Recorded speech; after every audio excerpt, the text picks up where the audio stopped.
Boa noite, amigas e amigos dos analistas. O coração humano é uma bomba muito temperamental. Às vezes, para a mesma câmera que você olha, você vê imagens diferentes. Por outro lado, todo sentimento humano é autêntico. Quem sofre, sofre, não importa o motivo. E quando nós vemos nas redes sociais as pessoas se manifestando, com certeza há um motivo, ainda que seja um motivo pessoal. Há uma classe de seres humanos que buscam o luxo, ter um iate, um avião a jato, o corpo coberto de joias e sei lá mais o que.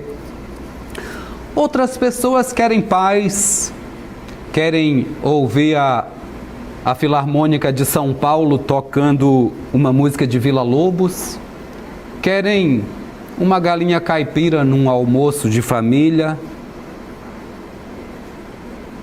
Não importa. O que importa no final é o bem de todos. E é isto que nós temos que perseguir.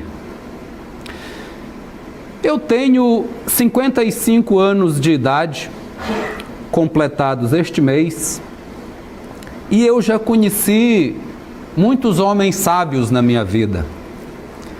Desde homens sábios cheios de títulos, homens e mulheres que dão aula em Harvard, na USP, na UNB, até homens sábios como o Vicente de Paula, que mal sabe escrever o nome, e é um homem sábio lá da comunidade de Carrancas.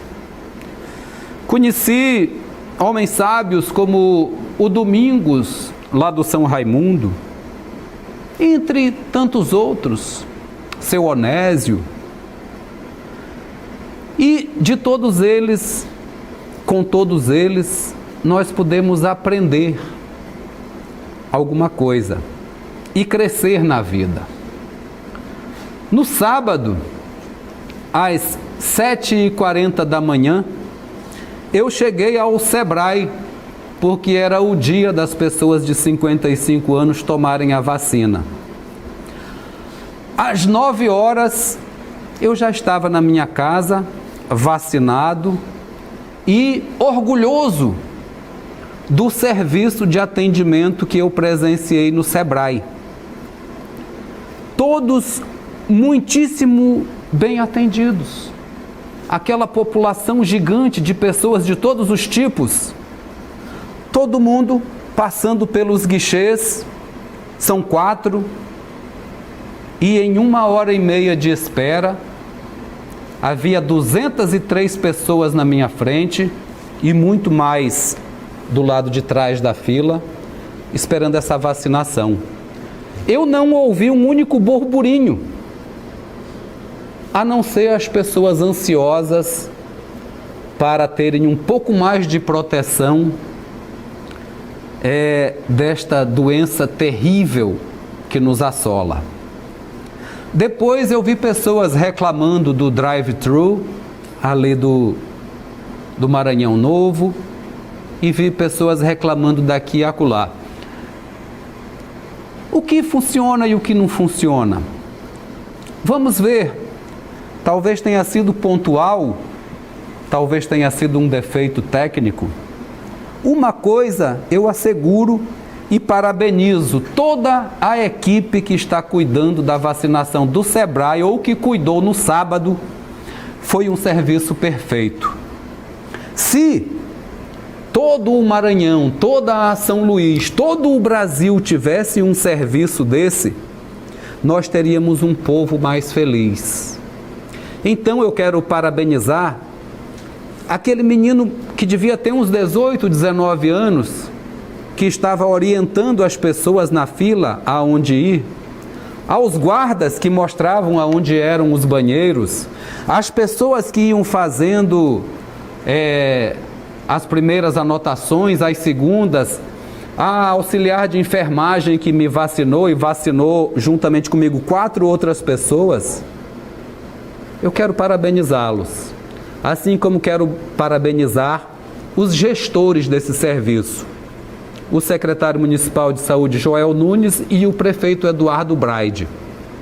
Feliz do nosso povo que está contando com esse serviço da prefeitura e do governo do estado, também capitaneados pelo secretário Carlos Lula, que tem sido um exemplo, e ao governador Flávio Dino, que tem feito grandes esforços.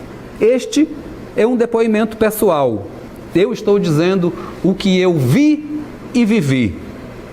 Se não são todos assim, menos mal, como diria o velho padre Antônio Vieira.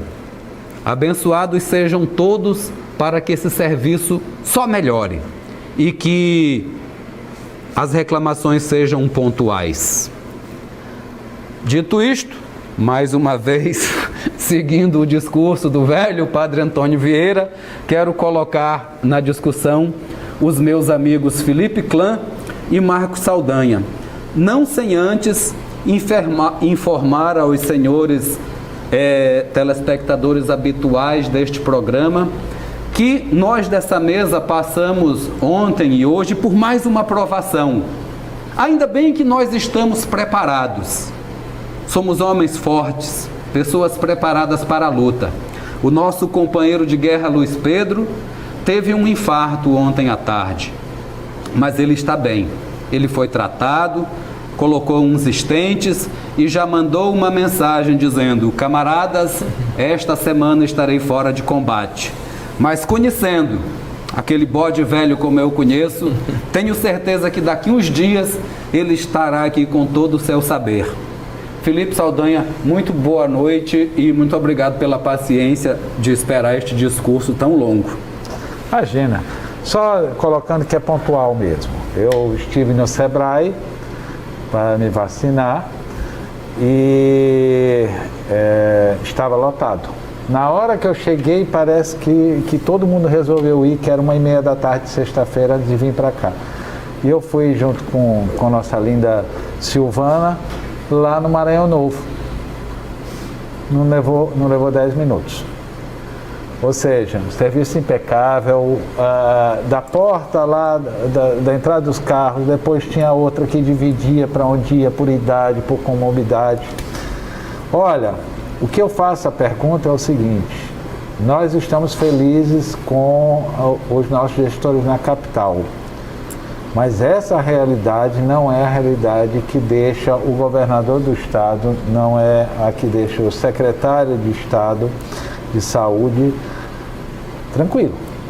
O interior do estado não vem dando a resposta, né? Vamos individualizar culpa dos prefeitos, ou vamos juntar todos os prefeitos e mais a associação deles, a FAMEM, e cobrar publicamente como forma de incentivar que o presidente da FAMEM tome esta bandeira, porque ele estava lá na coletiva. Tome essa bandeira, mostre a capacidade, não é verdade? Hoje é uma associação rachada no meio Everton, meio Brandão, mas isso não interessa para nós. O que interessa para nós é que ele puxe essa bandeira e faça os prefeitos dos municípios maranhenses ser exemplo para o Brasil. São Luís e o governo do estado estão sendo. Eu lembrei daquele ditado que o Flávio usava muito na época da primeira campanha dele, que dizia: não importa a cor do gato, interessa que ele mate o rato, né? Nesse momento a gente quer que mate o rato, que é o vírus, né? Seja como for. E aí eu acrescentaria ainda a importância que as igrejas podem ter nesse papel. Eu acho que a igreja, se a gente pensa em Cristo, e olha um ateu falando isso, Mas se a gente pensa em Cristo, né, o que ele trouxe, o que ele pregou, não é nada diferente do que a igreja pode fazer agora e trazer vida, salvação. Eles não falam tanto de salvação? A vacina nesse momento representa a salvação. E eu acho que as igrejas independentes, protestantes, neopentecostais, católicos, elas têm um papel fundamental para garantir a vida das pessoas. Ainda há uma resistência nos interiores. Eu acompanho de perto um pouquinho São José de Ribamar, que é onde eu trabalho, ali a escola, e através dos meus alunos há relatos que os avós ainda resistem muito à vacinação e que muitas vezes esses garotos para qual eu dou aula, apesar de falar, eles não têm uma força muito grande disso. Então eu acho que a igreja é um elemento muito próximo da sociedade e elas precisavam encampar um pouco mais essa luta pela vida. Muito bem dito, Saldanha. E são lideranças quase que naturais de uma comunidade, que se entrasse nessa luta seria maravilhoso. Nós fazemos aqui uma paradinha e voltamos já já.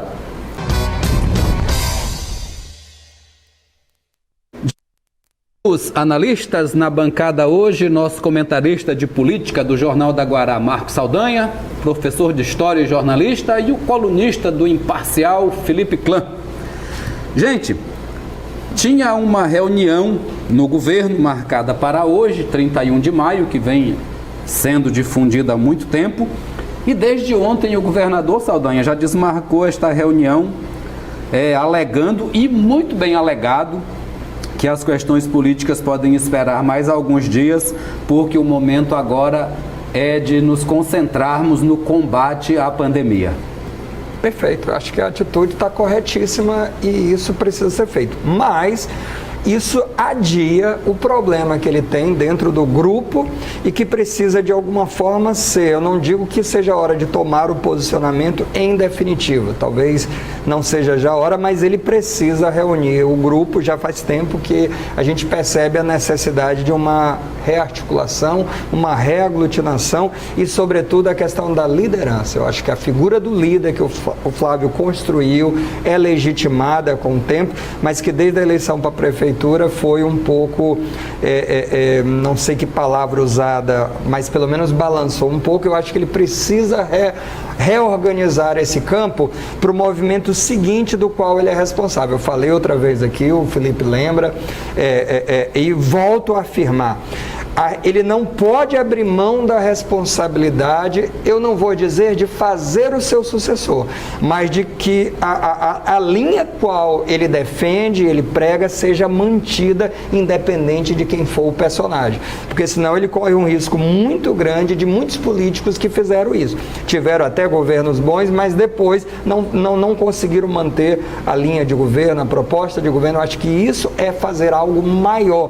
Eu lembro das nossas conversas aqui para finalizar, quando foi feito aqui dos analistas, a abertura, que personagens são esses que estão, né, aqui na bela abertura do programa? Eu acho que o critério, e você já me falou isso, são pessoas que deixaram sua marca, que deixaram o seu legado. A história gosta muito de legado e eu gosto muito como historiador. Então acho que o Flávio agora, nessa reunião e daqui para frente, ele tem que ter essa preocupação com o legado que ele deixa, ou seja, ele deixa o governo, mas precisa reafirmar o seu legado e isso passa por liderança, do meu ponto de vista. Perfeito. Felipe? Olha, eu prefiro cutucar os bastidores. Vamos lá. Eu prefiro cutucar os bastidores que não estão harmoniosos, isso é conversa. Uma palavra errada do Flávio, né, pode desencadear um monte de processos paralelos, fora os que já tem. Nada mais inteligente para o Flávio, né, nesse momento, e a gente vem falando isso, para que essa reunião, Luiz Pedro mesmo reafirmando que era a questão do PSB, né, o PSB dizendo o seguinte, que estava pacífico quanto à vinda do Flávio, né? Mas apesar disso tem ruído dentro do PSB, a turma do Everton e do Luciano não aceitam, né, que tomem o PSB estadual deles. Então essas coisas precisam ser ajeitadas. Enquanto o Everton e o Brandão estiverem atirando por cima do Flávio, tá tudo bem, né? Para que o Flávio vai, nesse momento, chamar? Aí você tem personagens como Josimar, quer um dedo para criar um fato, né? E outras pessoas que têm interesses em conseguir espaços maiores, ou que conseguiu e quer manter, ou que não conseguiu no governo Flávio. E quer arranjar. Então eu acho o seguinte, eu acho que na sua soberania, né, de líder, ele foi inteligente, né? E a pandemia estava aí para dizer assim, ó, vamos parar um pouquinho aqui, deixa eu cuidar disso aqui, porque isso aqui está grave, e eles estão cuidando, e está muito grave, né? Porque eu acho engraçado quando diz assim, 98%, Geraldo, dos leitos estão ocupados. Gente, 98% não tem mais leito. Entendeu? Quer dizer, sai um para entrar o outro, é mais ou menos isso, né? Então, assim, mas estão comandando. Agora, digo o seguinte, houve ruído sim, queria uma pauta antecipada, né? Porque só aquela pauta diz que estamos juntando todo mundo para mostrar unidade, ninguém quer mostrar unidade nessa hora. Todo mundo quer mostrar força. Saldanha, por outro lado, o PT está se remanejando, o PT meio que já declarou que vai com o Brandão, que está satisfeito com seus espaços no governo de Flávio, estão construindo aí um recebimento do Felipe Camarão, e em nível nacional o Jean Willis, que é um dos responsáveis pelo crescimento de Bolsonaro, né? Porque era o antagonismo, né? Eram os dois antagonistas, né? Como é que você vê o PT nessa seara? Pois é, essa é uma boa questão para a gente pensar. Primeiro, qual é esse PT de hoje? Porque eu lembro do PT do início da oposição e da aliança, era um PT do Raimundo Monteiro, né? Que era na presidência do partido, Sarney petista durante muito tempo, ele com o conselheiro do TCE, né? Que faziam vezes nessa aliança. Washington Luiz. Além do deputado Zé Inácio, que também era do grupo, né? Exatamente. E isso custou muito caro. Né? O próprio Lula ainda tem uma rejeição muito grande por isso. Tá, aí o PT ficou numa quarentena, chamemos assim, né? Boa. Uma quarentena, depois, porque aliou com o Flávio, mas não tinha poder de barganha. Por muito tempo o PT falava assim, a gente vai querer vice, aí era mesmo que nada. A gente quer uma vaga no Senado, mesmo que nada. A minha dúvida é se 8 anos passados o PT conseguiu convencer o Flávio Dino e que espaço o PT conseguiu abrir no seu grupo. Eu vejo o Paulo Romão, por exemplo, falar em candidatura ao Senado. Eu vejo o Flávio Chocolate falando em candidatura. Eu vejo alguns outros nomes no PT falando que o poder de ter um vice.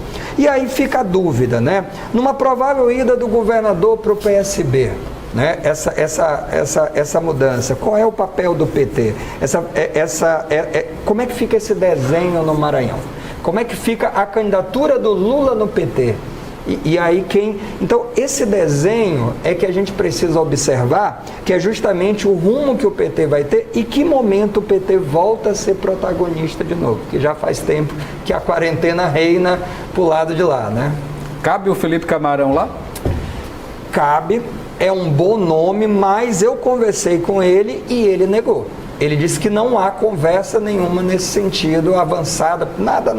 Aliás, ele disse que nem teve de fato algo concreto. O Carlos Lula também falou a mesma coisa, que não tem, que ele está no PCdoB e será candidato pelo PCdoB. Então, a gente não sabe aí se de fato vai ter alguém aí de peso e que papel de protagonista ou não terá. Aguardemos, né? E os bastidores, nosso querido Felipe Eu vou fazer o bastidor histórico, porque o bastidor é outro, né? O bastidor é que eles estão procurando partido, sim, né? O pessoal não tem interesse em ficar no PCdoB, por N fatores, a começar pela direção estadual. Aguentaram o que tinham que aguentar do presidente estadual, a verdade é essa, todos eles me relatam isso, para não criar mal-estar para o Flávio, não é verdade? Mas já que o Márcio Gerri quer ser dono do partido, ele pode ficar sozinho no partido, não tem problema nenhum. Eles não precisam do partido para se eleger, a verdade é essa. Eles precisam do apoio de Flávio Dino. E para onde o Flávio Dino for e determinar que eles vão, eles vão. Mas nenhum demonstra o interesse em continuar, de toda essa turma. Eu vou lembrar aqui historicamente, né, dos bastidores o seguinte: Felipe Camarão falava, não era para ninguém não, era para mim. Eu jamais vou ser candidato a qualquer coisa, Felipe. Tá animadíssimo. Felipe Camarão é virtual, não, é concreto candidato a deputado federal. Já disse para mim, nem raciocino com essa questão do Flávio. Diariamente, toda a rede que está com ele... Mas no DEM ele não sai? É? Não sai. Mas o DEM vem também, né? O que acontece? Porque toda o DEM a rede... tem seus próprios interesses internos e os seus cofres com seus candidatos, orgânicos do próprio DEM.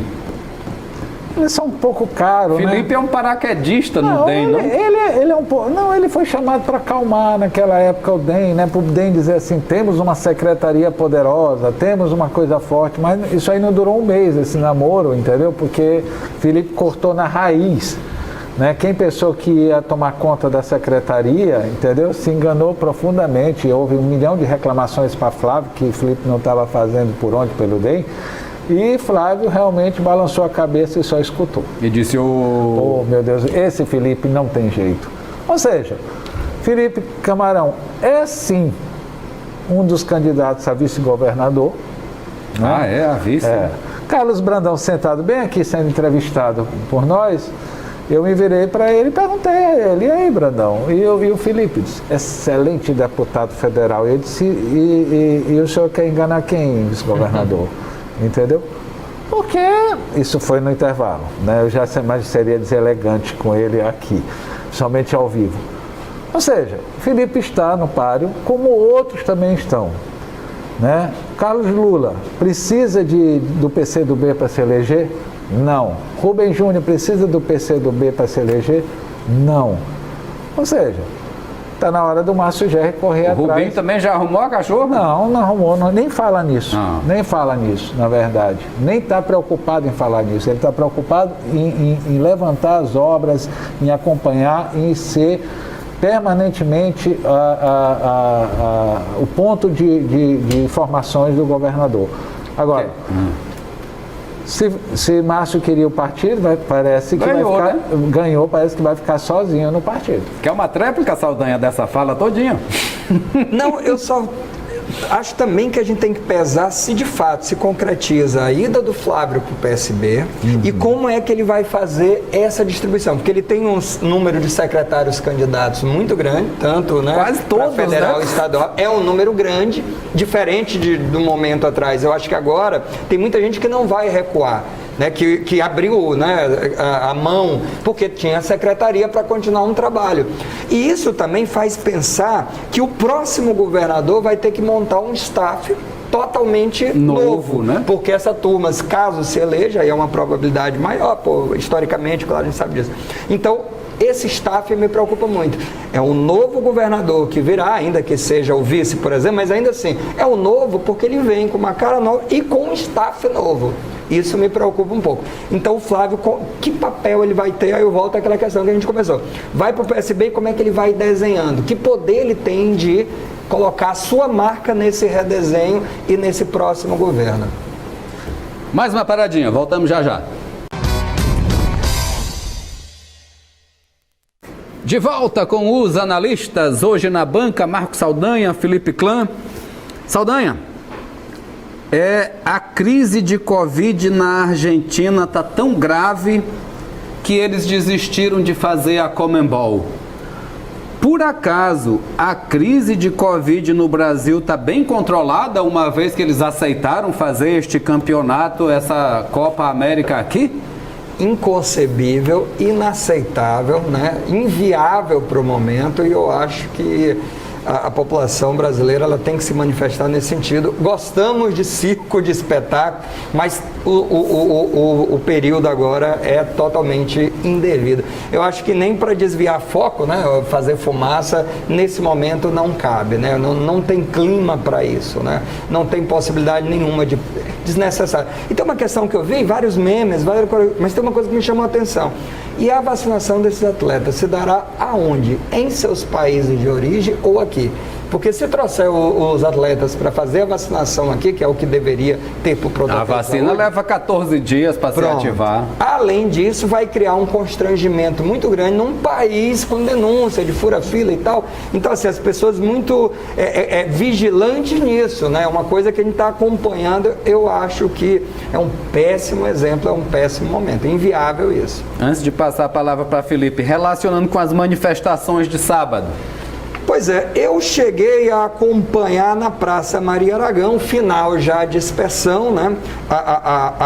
Houve um movimento ali já com pouca gente, não vi como estava na Deodoro, vi o pessoal com máscaras o tempo inteiro com máscaras, e aí só me preocupou uma coisa que eu olhei, além da questão da saúde, mas, bom, eu acho que a democracia tem nessas coisas, tem a questão da manifestação e aí tem a questão da isenção. Eu também acho que a gente está num momento que não cabe mais isenção. O artista, o estudante, o cidadão, eu acho que ele precisa, mais do que ter lado, ele precisa ter posicionamento e manifestar o seu posicionamento. Então eu acho isso muito importante para esse momento. Agora me chamou a atenção, eu vi algumas falas do Hertz, estava lá, o nosso querido Saulo Arcângelo, admiro muito os dois, mas algumas falas muito criticando, não agregando. Aí eu fico preocupado, né? Eu sei que eles têm as bandeiras, eu sei que eles têm a crítica, respeito muito, acho que ali espaço de fala todo mundo tem, mas é legítimo, mas me preocupa muito essa questão da unidade, quer dizer, você tem uma eleição onde você tem uma tendência, né, de reeleição ou de um grupo de oposição a esse projeto de reeleição. Como é que o PSOL, como é que o PSTU, como é que essa turma vai atuar nesse processo? Vai bater ou vai apoiar? É democracia ou não é? Porque na política nem sempre é a minha vontade. Mas eu preciso ter...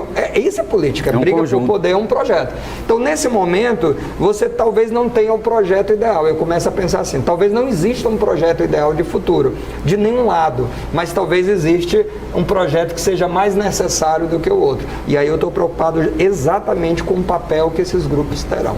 Felipe, Copa América e manifestações de sábado com direito a 2 pernambucanos provavelmente podem perder a visão por conta de um incidente que não se sabe como nem porquê. Olha, ali mostra como a infiltração, né, e como posicionamentos radicais pode prejudicar um país. Um Estado que tem um histórico, né, socialistas, vamos dizer assim, como Pernambuco, teve que passar para o Brasil inteiro a vergonha de uns poucos policiais, né, cegando, porque me parece que já estão cegos, já estão falando em indenização. Mas alguém deu a ordem, né, Felipe? Porque soldado só obedece ordem. Então, e aí ao mesmo tempo vem um leque de violências em São Paulo, né, teve em Campo Grande também, se eu não me engano, de gente que está na rua e os policiais, tem um rapaz que estava lá em Goiânia fazendo umas manobras de bicicleta, né, e porque era negro. Ou seja, você olha o cara que puxa o revólver, né, é o mesmo cara que está lá. Quando tira a farda, ele é povo, ele é gente, ele mora na comunidade, não é verdade? Então, que empoderamento é esse? Quem é que dá um empoderamento a esse? A polícia? Será que nós vamos estender até quando a discussão de ter ou não ter uma polícia militar? Qual é a necessidade que nós temos, entendeu? De não haver negociações, controle, mas antecipados. Vai ter manifestação? Chama os organizadores, publicamente, olha, vamos sentar todos nós aqui, vamos fazer tudo para ser uma festa cívica bonita. Não.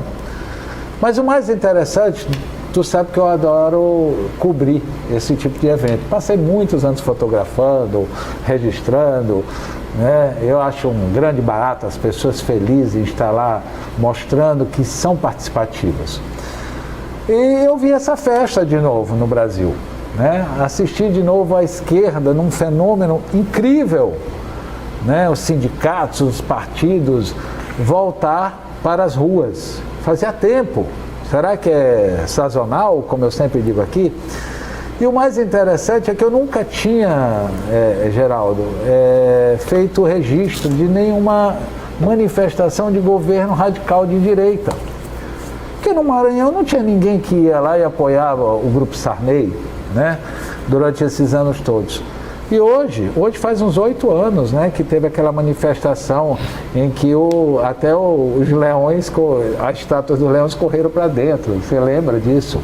Né, que os estudantes foram para a porta do palácio, que foi belíssimo aquilo lá. Foi uma manifestação linda, todos felizes e tal.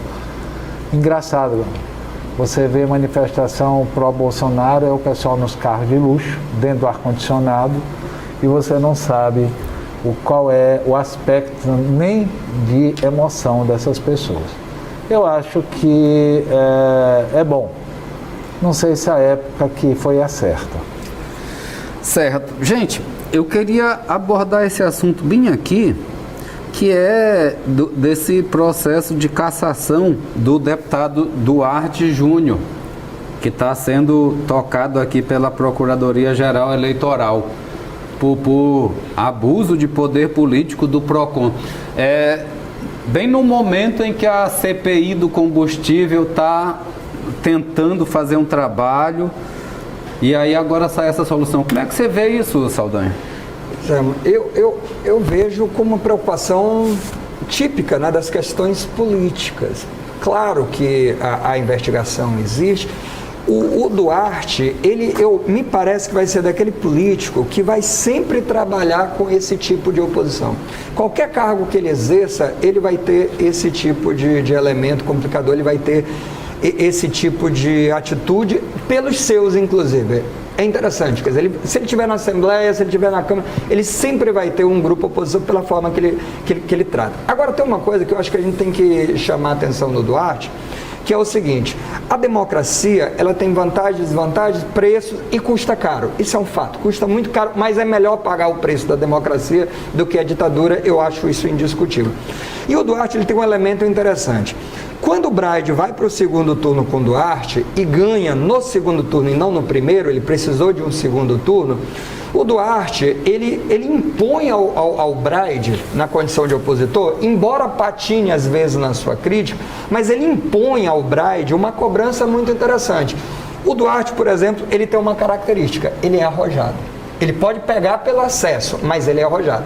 Então, se você pensa o Duarte Júnior, o Braide tendo que organizar a vacinação com o Duarte no cangote, cobrando, olhando e com o olhar da população pensando: e se o Duarte? E se fosse o Duarte? Eu acho esse tipo de exigência democrática que se impõe, eu acho interessante.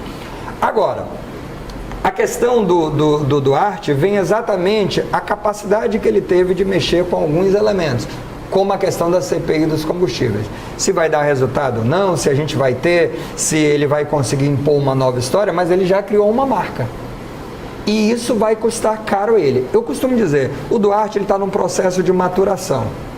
Vem maturando, tem deslizes, mas eu acho que o Duarte é um nome muito interessante para se acompanhar nos próximos anos.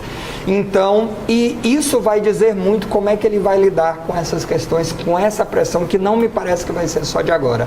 Eu acho que essa pressão é muito pontual, mas ela vai se estender durante muitos mandatos ou muitos papéis que ele vai exercer daqui para frente. Felipe. Eu só quero lembrar uma coisa, que assim, não acredito, me perdoe, não acredito que o prefeito esteja ao menos preocupado com o Duarte.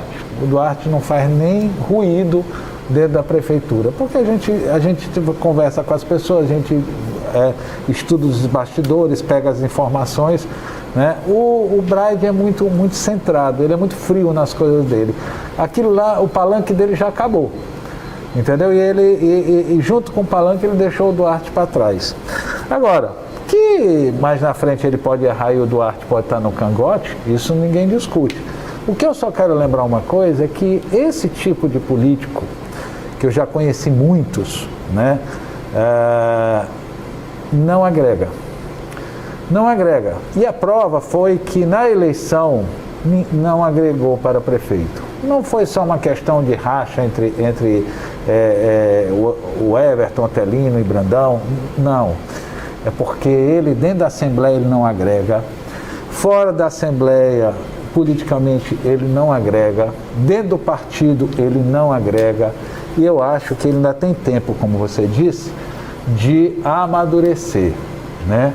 Por quê? Porque a primeira coisa que ele tem que mudar é entender que todos estão ali por conquista. E ele tem que aprender a respeitar o espaço de cada um, né? O Flávio vai deixar o governo. O Flávio pode não deixar de ser líder, mas deixa o governo. A partir da hora que o Flávio deixar, mesmo o Brandão gostando dele como gosta, o Brandão não vai pagar preço nenhum por Duarte. O Brandão quer ser governador. E mais uma vez nós vamos assistir um político polêmico estar sozinho. Escreva o que eu digo. Eu escrevo e não acredito. Considerações finais, Saldanha, rapidinho. Bom, repensar e acompanhar o que a gente tem de movimentações para essa semana. Essa questão aí do governador, se ele vai conseguir dar o tempo que ele precisa ou se vai ter ruído durante a semana dos partidos, né? Como é que vão se comportar e que carência ele terá aí em relação a essa temática. A justificativa é perfeita em relação à Covid, mas a paciência talvez de quem quer uma definição, de quem vai cobrar, eu não sei quanto tempo vai ter, porque todos os grupos eles têm os seus staffs, têm a sua, né, os seus apoiadores e está bem quente. E eu acho que não esfria. Tchauzinho, Felipe, rapidinho. Não, manda um abraço para Lulu de France, entendeu? Tá faltando, tô sentindo falta, Marquinhos sempre presente aqui, né? Aí, Lulu, estamos contigo, né? Não abre, hoje está lá o caos do Luiz Pedro, né? O dente, excelente, lá na coluna à parte, leia lá no Imparcial. Daqui um pouco vai estar na coluna do Clã. Obrigado, Felipe. Obrigado, Marcos Saldanha. E é isso, gente. Estamos aqui torcendo muito pelo nosso companheiro Luiz Pedro, que está bem cuidado, está bem assessorado pelos seus amigos, pelos seus companheiros de luta. E nós estamos aqui. Nós temos um time amplo de pessoas comprometidas com o nosso discurso, com a nossa dialética, com a nossa capacidade de fazer um esforço para levar à nossa comunidade elementos para tirarmos juízo dos nossos gestores. E não temos nada contra nenhum, nada específico. Aqui é um palco de explicações e de justificativos, inclusive nossas. Muito obrigado a todos, muita fé, muita paz, muita alegria e até amanhã.